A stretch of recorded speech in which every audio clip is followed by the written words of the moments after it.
It's Friday the 30th of March, I'm Alistair Greener and this is The Swindon Show.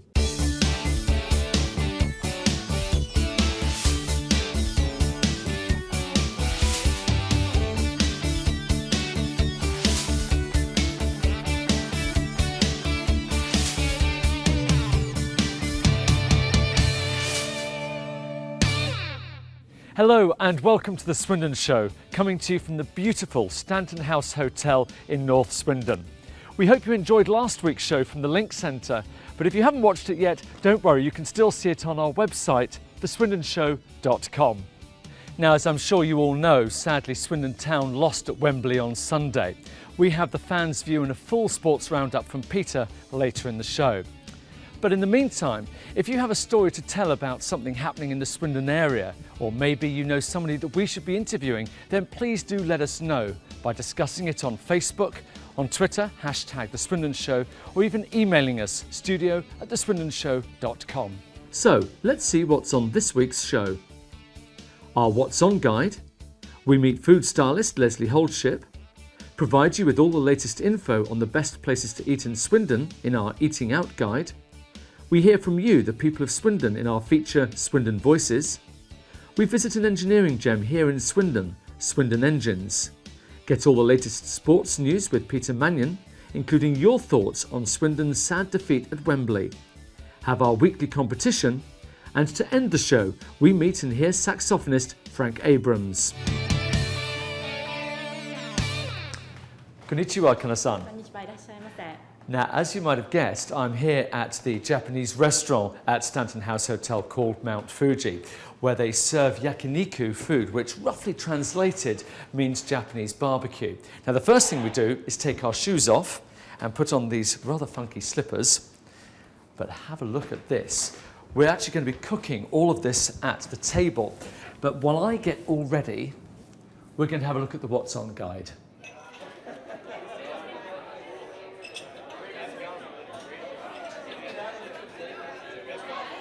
If you're in need of a laugh after a hard week at work, why not head down to the Arts Centre on Friday and enjoy The Games, a story of three Greek nobodies caught up in a celestial bet between Zeus, Hera and Hercules.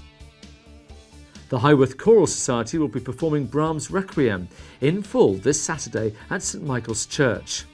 Although they've sung excerpts from this fabulous piece of music in 1989, the Society has never sung it in its entirety, and they're looking forward to bringing it to Highworth. The New Squadronaires Orchestra will be playing at Mecca on Sunday to help raise money for the Golden Heart and Help for Heroes charities, so you know your money is going towards a good cause. Returning every first Monday of the month, the Ocelot Comedy Nights at the Vic are one of the most popular in Swindon. This month's comedians include Yanni Agisilau, Geraint David Evans, John Pendle and Simon Fielder. On Tuesday, there's the multi-award-winning production of J.B. Priestley's classic thriller, An Inspector Calls, direct from its fourth West End season. The play is hailed as the theatrical event of our generation and has won more awards than any other play in history. Looking a little further ahead, Wyvern Theatre is also hosting a fantastic show all about the 70s. Boogie Nights celebrates the era that brought us glam, funk, flares and disco on Friday the 13th and the 14th of April. And you can win tickets to this show on swindonweb.com.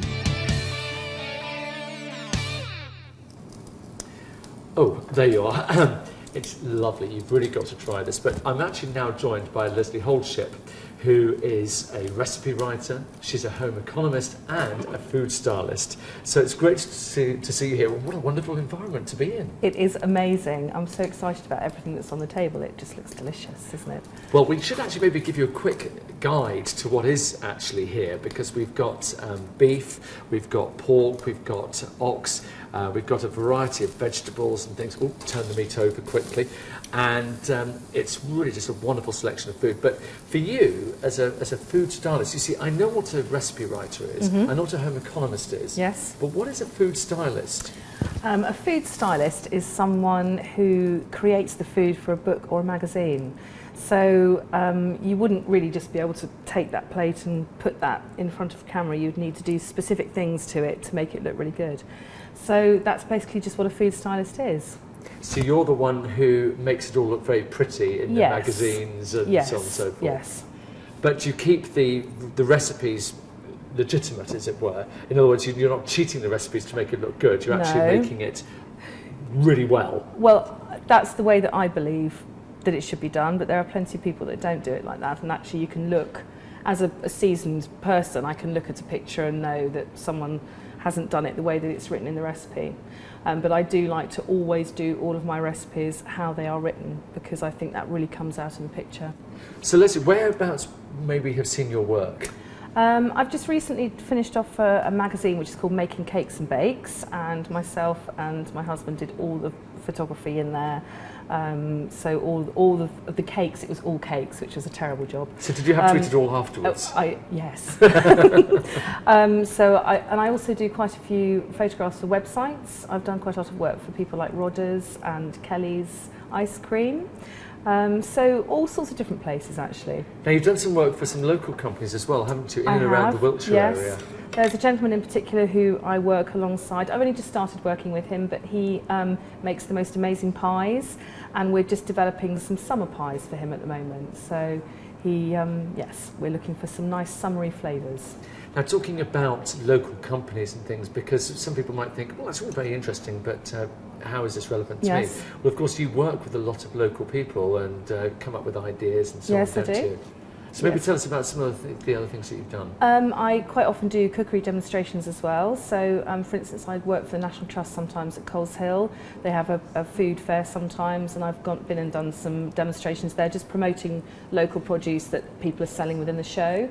I do also sometimes go into schools and teach children how to cook locally in Highworth and around Swindon. Now, they say everyone's got a book in them. Yes. I understand you've got a recipe book in you, but it's all a bit top secret at the moment. It is. I don't want to divulge too much, but it focuses really on how we perceive things in our kitchen and how we actually deal with things, and things like sell-by dates. And it's really just to do with management in the kitchen, because I think a lot of people have lost their way in learning in understanding how food responds when you put it in the fridge or keep it in the cupboard. We've got some great ideas and some great concepts and a lot of different things to actually do. If people want to find out a bit more about your work, what you do, I believe you might have a website. I do have a website. My sort of name that I put myself under is Raspberry Roulade. And so my website is the 3ws.raspberryroulade.com. Sounds easy enough to me. It is easy, and just think about that raspberry roulade. I am already, but in the meantime we've got all this to eat. Lovely.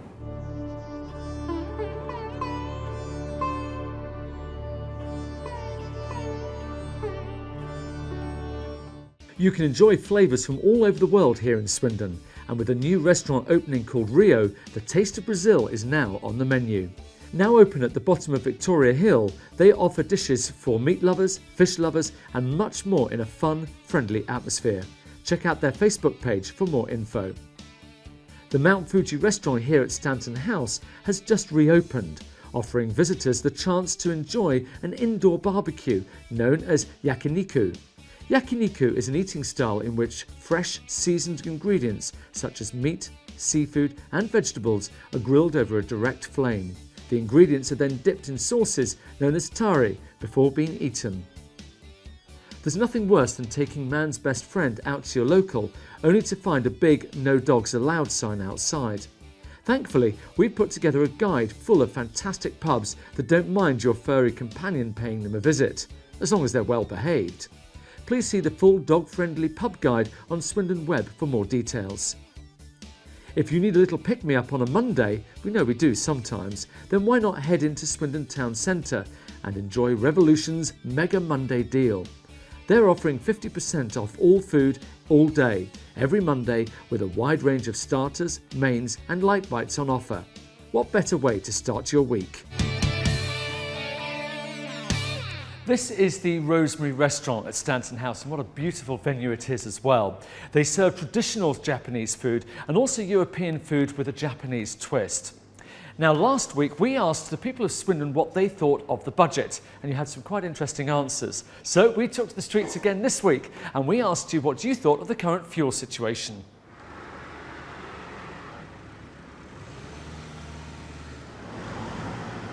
Well, I'm topping up because I'm going down to Cornwall on the weekend. That's the only reason I'm topping up, but otherwise no. But if they feel they want to top up, I feel they want to, you know. I mean, their strike hasn't even been called yet, and people are already thinking... They're jumping the gun, aren't they? Yeah, it's ridiculous. You know, it's all it is, there's only 2 cars, but in some places they're towed right back in the road, aren't they? Yeah. No, I'm nearly empty. So you've got to fill up? I've got to fill up, yeah. Thank you very much to the Tory government. Creating a problem. So what do you think, actually? I mean, people, they're not necessarily panicking, but they are thinking we've got to top up here. Yeah, they are panicking. They're caused the shortage, and it's all due to the government. All due to the government. It's ridiculous because they've caused it all, haven't they? They've started the panic. When you haven't got any petrol, then you've got to fill up. And you'll get people just topping up all the time who don't really need it. Then you'll have problems with doctors and everybody else who's going to need the petrol. Government. I'm just going to put a £5 in just to get to work and back, and then the car's going up. I'd rather catch the bus with all these petrol prices going through the roof. So the bus is like, you're thinking that's a decent alternative now? Yeah, definitely. I had to fill up, but I didn't change my routine. I've driven past all the queues for 2 or 3 days thinking, what's going on? There's people filling up petrol cans, jerry cans, wheelbarrows, vases. It's gone mad. So what do you think of the panic though? I mean, what's it all about? It's crazy. They haven't even said they're going to strike yet. So I can't really get my head around why the absolute madness. I'm not queuing to top up or anything like that. I just need petrol because I'll run out otherwise. And I'm sure some people are doing that. So what can I do? So what do you think of the panic over? I mean, people queuing. There isn't a panic because they can't strike for 7 days, can they? So if I fill my tank to the brim right now, it'll still be empty and I'll have to start queuing again, won't I? So you're not doing anything out of the ordinary? No, I'm just filling up. Yeah, and I'm sure a lot of people are just doing that, but some will be panic buying. But as I say, it's a 7-day window yet, and it hasn't even opened.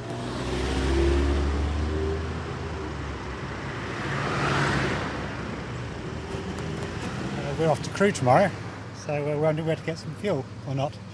Well, the garage up the road is closed, so you're not that bothered, or? Well, if we can't get any petrol, we can't go. So we'll have to give up a few trips, unfortunately. But what can you do? Out of our control, isn't it? Well, I'm not going to panic buy. If we can't go, we can't go.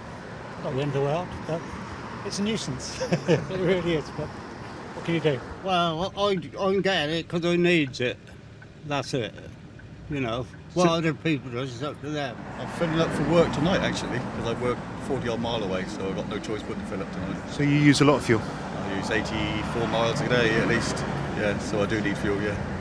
Well, I've just managed this petrol station here, but the one at the top is closed. Don't look as if you need any fuel. No, battery operated. That's all you need.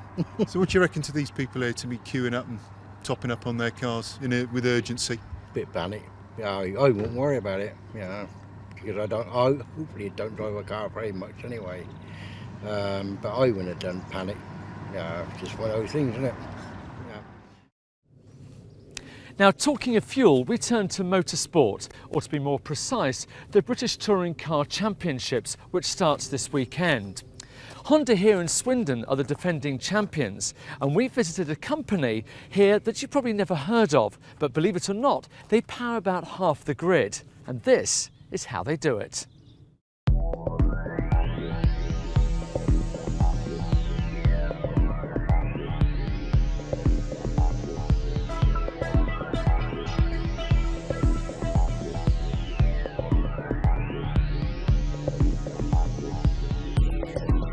Swindon Engines started in 1971, initially doing maintenance work on Formula One engines, and then has been a high-performance engine specialist ever since. We are a team of 20 engineers and technicians, from concept design right up to manufacturing.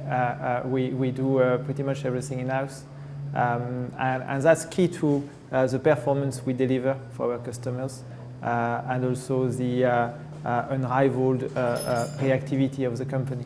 Doing manufacturing in Swindon is perfect. Everything is around, so it is good for that. And we're still in the or close to the center of motorsport in the UK, which gives us access to lots of engineering facilities around here. So it's a very, very good place to be. We now supply several racing series, in GT racing as well as in touring cars for the British Touring Car Championship. It is starting this weekend in Branzach, so we've been very busy. We are starting with 9 cars on the grid, and it's going to be very exciting. Okay, so we're in front of one of the Swindon Engines that's getting ready here for the British Touring Car Championship on Saturday. Can you just talk us through it? It looks very similar to an ordinary road car engine, but of course it's not. It's very similar but very different. It is based on a standard 2-litre unit, but it's direct injection, it's turbocharged, and it's effectively much more powerful than a standard engine of a standard road car. It will deliver on the track over 350 horsepower, and it's a very durable unit because it will do that for most of the season. We go through the whole manufacturing process, including the assembly of the engine, and then the engine gets power tested here in this test facility. We simulate the engine being used at full power like it will get used on the racetrack. And how close is that to real racing conditions? I would say it's 98% representative of what we see on the track. There are some minor adjustments that we do at the race itself, but that's very close to what we do. And this is almost the final stage of the whole Swindon Engines process. The last stage is actually the track support, which is an important stage. That's really getting all the power we found in development to the track. But yes, once we've passed the stage here, we can say that job done. We have quite a few cars who have yet to turn a wheel, but they will be racing at the weekend. So it's going to be very busy. We're not expecting amazing results just yet. I think it will take a bit of time before we can get towards the front of the pack, but it should be interesting, certainly. Honda are indeed the defending champion in the BTCC, and they are very strong, and we will be fighting all we can with our customers and the cars we supply the engine for, the MGs, the Vauxhall and the Toyota and the Proton. And time will tell who is the best.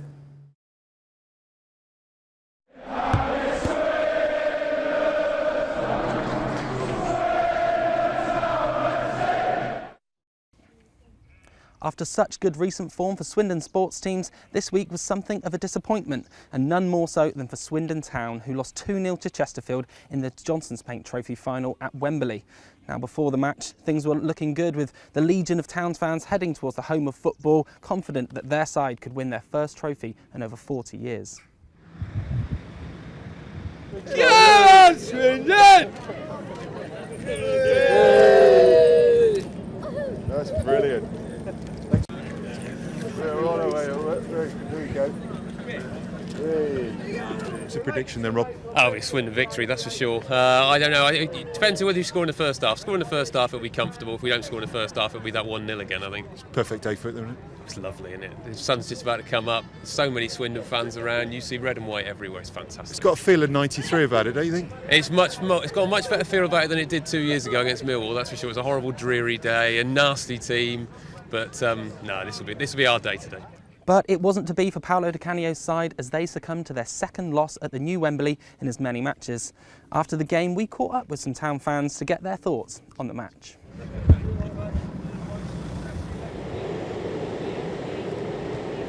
What happened then to Town today? I don't know, two different sides, mate. First side, in the first half, absolutely brilliant, should have put it to bed. Unfortunately, in the second half, there was a different team come out. They were pretty poor in the second half, I must say. Chesterfield's goal was a start of the second half, just killed it a little bit. Yeah, we were always chasing the game after that, and unfortunately when you chase the game you get caught out like we did right at the end, you know, but they weren't at the best today, so we'll have to just settle for winning the championship, I think. A lovely day out, but a very disappointing result. I thought we were okay first half. Second half we never seemed to come out. Just final third lacked ideas. Just didn't happen for Town today. It's just one of those things. It reminded me of the last game, the Millwall game. It was just the same again. It's just the same colours as well, red against blue. Practically the same score. Just didn't seem to happen for us. But hey, onwards and upwards. We'll win the league, and I'll settle for that. Good day out. Rubbish result. Yeah, rubbish, mate. What happened for Town today, Drew? I don't know. I don't know. Just didn't turn up, did we? Just didn't want it. It was a good day out. We turned up, but I don't think the team did. The fans were there, but the Swindon team didn't turn up. That's all I can say. They didn't seem to turn up. I mean, the first half was all right. We had plenty of possession and that, but just couldn't get the shots in, and it just wasn't there. But just got to look forward to the league now. Concentrate on that. I think we could have done better. Chesterfield, they kind of dominated us in the second half. But we'll come back next year. We'll finish this year as champions, and come on, you Reds. Cheers, mate. Thanks very much. Swindon's attentions now turn to the league and securing promotion back to League One. They're currently 5 points clear at the top of League Two, with 2 games in hand, and then this week they play Bristol Rovers at home on Saturday. Now, staying with football, and Swindon Supermarine had a week to forget.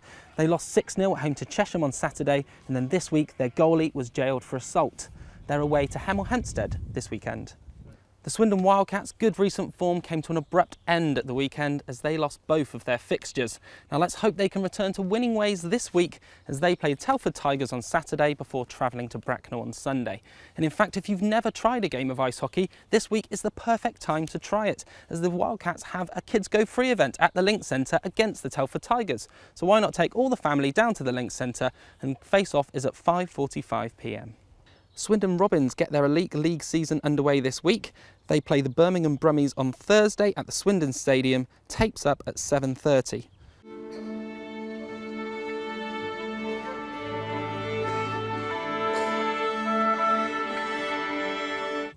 Who needs Akabilk and Kenny G? Where here in Swindon we have our very own talent. He is, of course, in the form of Frank Abrams. Frank, great to see you. Well, thank you very much. It's very kind of you to say such nice things.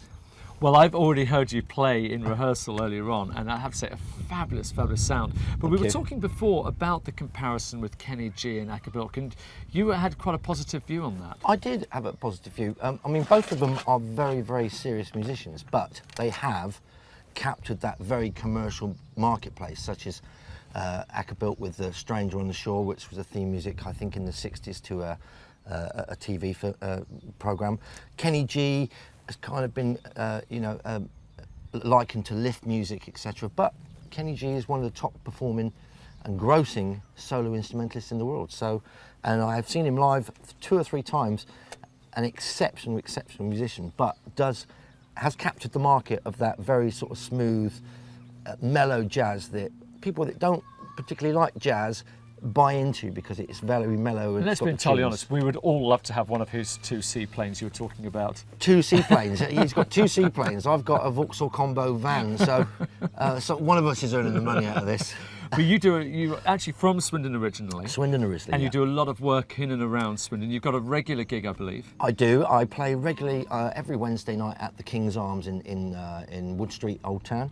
But I've been very fortunate that my saxophone's sort of taken me around the world free of charge on a lot of occasions. So, what is it about the saxophone though? We all love it, and it's, let's be honest, it's a sexy instrument, isn't it? It is, except when I play it. No, if I'd have had £1 for every time somebody come up to me and said, I'd love to play the saxophone, and £1 for every time someone says, could you play Baker Street, which is probably the most notable saxophone number in the world, I would think.